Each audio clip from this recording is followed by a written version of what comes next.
குட்டி தேர்தலூடாக ஒவ்வொரு சிறு சிறு உள்ளூராட்சி அதிகாரங்களையும் கைப்பற்றுற முனைப்போட பல அரசியல் கட்சிகள் பல வேட்பாளர்களோட இந்த முறை களமிறங்கி தேர்தல் களம் சூடு பிடிச்சிருக்கு. அந்த வகையில இந்த முறை வவுனியா மாநகர சபைக்கு களமிறங்கி இருக்கக்கூடிய வேட்பாளர்கள் என்ன மாதிரியான சிந்தனையோட களமிறங்கி இருக்காங்க, வாங்க பார்க்கலாம். எனது பேர் ரோய் ஜெயக்குமார்.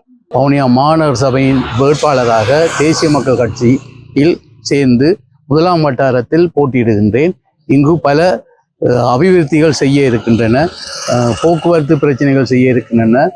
வவுனியா மாநகரத்தில் டிராஃபிக் லைட் பிரச்சனை ஒன்று இருக்கிறது, அவற்றை செய்ய வேண்டும். வவுனியாவில் உள்ள மயானங்கள் எல்லாம் கவனிப்பாரட்டு கிடக்கிறது, அவற்றை அபிவிருத்தி செய்யப்பட வேண்டும். இதே போல வவுனியாவில் நிறைய காரியங்களை செய்யப்பட வேண்டி இருக்குது. எமது மாநகர சபையில் நாங்கள் ஆட்சி அமைக்கும் போது எமது தீர்மானங்களை நிறைவேற்றி இதை அமுல்படுத்துவோம்.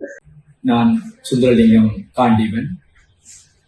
வவுனியா மாநகர சபை தேர்தலில் ஜனநாயக தமிழ் தேசிய கூட்டணியினுடைய சங்கு சின்னத்தில் தாண்டிக்குளம் முதலாம் வட்டாரத்தினுடைய நகர சபை விடுதி, குருமன்காடு, திருநாவற்குளம், பத்தினியார் மகளங்குளம் ஆகிய 4 கிராமங்களை உள்ளடக்கிய இந்த வட்டாரத்தில் நான் நேரடி வேட்பாளராக போட்டியிடுகின்றேன்.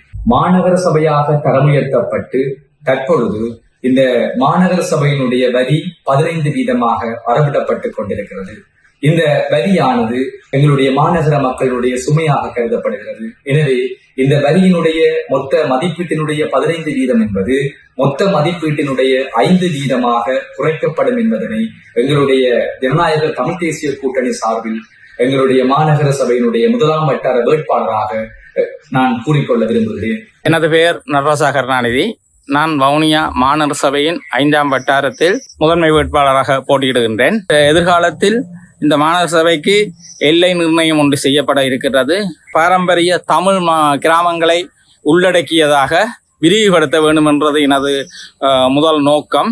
அத்தோடு ஆகவே மாநகர சபைகளில் இருக்கிற வீதிகளுக்கு செப்பனிட்டு அதை தார் வீதியாக மாற்றப்பட வேண்டும். வடிகால் அமைப்பு, மயானங்களை அபிவிருத்தி செய்தல் மற்றும் விளையாட்டு மைதானங்களை நவீனமயப்படுத்துகிறது. பொழுதுபோக்கு மையங்களை உருவாக்கி இளைஞர்களை பொழுதுபோக்கு ஈடுபடுத்தி அவர்களின் வேறு திசைகளில் மது பழக்கம் மற்றும் தேவையற்ற முறையில் அவர்கள பொழுதை கழிக்காமல் விளையாட்டில் அவர்கள பொழுதை கழித்து அவர்கள் ஒரு நல்ல பிரஜையாக வருவதற்காக இந்த மாநகர சபையில் அவர்களுக்குரிய நிதி ஒதுக்கீடுகளை செய்ய வேண்டும்.